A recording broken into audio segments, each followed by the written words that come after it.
परमेश्वर की स्तुति हो। उसने मेरे और आपके जीवन में एक और नया दिन दिया है ताकि हम उसकी महिमा कर सके। आज हम बाइबल के वचन सुनेंगे, क्योंकि आज भाग दौड़ वाली जिंदगी में हर किसी को टाइम नहीं मिल पाता कि वो बाइबल को पढ़ सके। तो क्यों ना हम बाइबल पढ़ के उनकी स्तुति और आराधना करें। आज हम उत्पत्ति से पढ़ना चालू करेंगे और परमेश्वर ने जो दुनिया हमारे लिए बनाई है उसके बारे में जानेंगे। उत्पत्ति का पहला अध्याय। आदि में परमेश्वर ने आकाश और पृथ्वी की सृष्टि की, और पृथ्वी बेडौल और सुनसान पड़ी थी, और गहरे जल के ऊपर अंधियारा था, तथा परमेश्वर का आत्मा जल के ऊपर मंडलाता था। तब परमेश्वर ने कहा, उजियाला हो। तो उजियाला हो गया। और परमेश्वर ने उजियाले को देखा कि अच्छा है। और परमेश्वर ने उजियाले को अंधियारे से अलग किया। और परमेश्वर ने उजियाले को दिन और अंधियारे को रात कहा। तथा सांझ हुई फिर भोर हुआ। इस प्रकार पहला दिन हो गया। फिर परमेश्वर ने कहा, जल के बीच एक ऐसा अंतर हो कि जल दो भाग हो जाए। तब परमेश्वर ने एक अंतर करके उसके नीचे के जल और उसके ऊपर के जल को अलग अलग किया, और वैसा ही हो गया। और परमेश्वर ने उस अंतर को आकाश कहा। तथा सांझ हुई फिर भोर हुआ। इस प्रकार दूसरा दिन हो गया।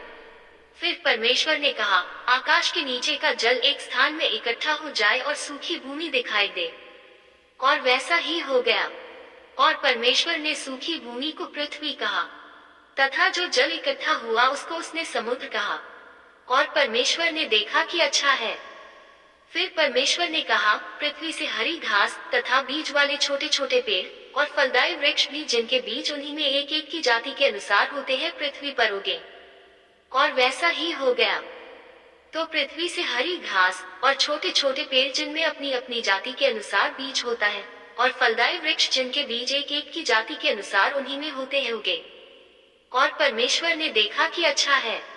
तथा सांझ हुई फिर भोर हुआ। इस प्रकार तीसरा दिन हो गया। फिर परमेश्वर ने कहा, दिन को रात से अलग करने के लिए आकाश के अंतर में ज्योतियां हों, और वे चिन्हों और नियत समयों और दिनों और वर्षों के कारण हों। और वे ज्योतियां आकाश के अंतर में पृथ्वी पर प्रकाश देने वाली भी ठहरे। और वैसा ही हो गया। तब परमेश्वर ने दो बड़ी ज्योतियां बनाई। उनमें से बड़ी ज्योति को दिन पर प्रभुता करने के लिए, और छोटी ज्योति को रात पर प्रभुता करने के लिए बनाया। और तारागण को भी बनाया।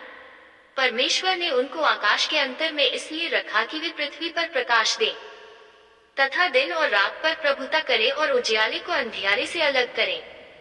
और परमेश्वर ने देखा कि अच्छा है। तथा सांझ हुई फिर भोर हुआ। इस प्रकार चौथा दिन हो गया।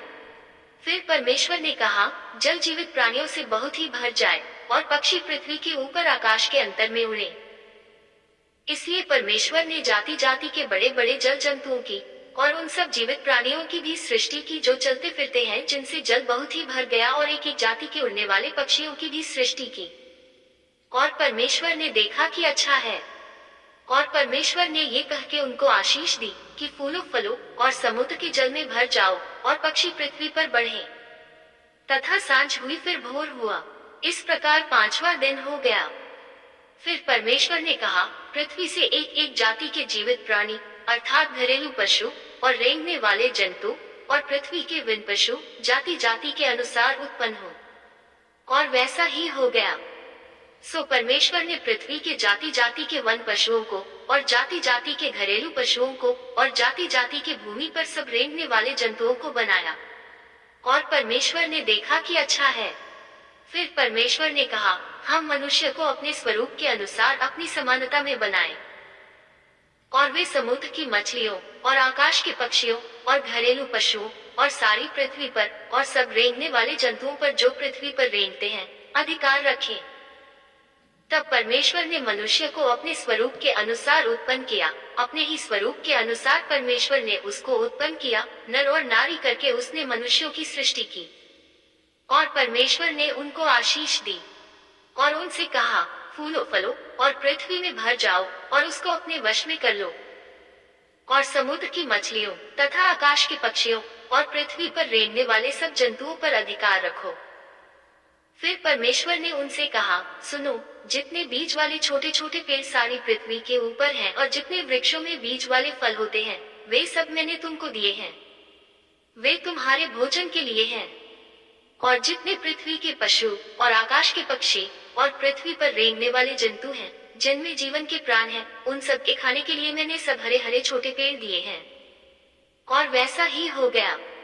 तब परमेश्वर ने जो कुछ बनाया था सबको देखा, तो क्या देखा कि वह बहुत ही अच्छा है। तथा सांझ हुई फिर भोर हुआ।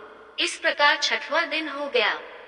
प्रभु यीशु मसीह पढ़े हुए वचन को आशीर्वाद भीड़ करे और जिन्होंने सुना है उनके घर को प्रभु आशीर्वाद से भर दे। आमीन।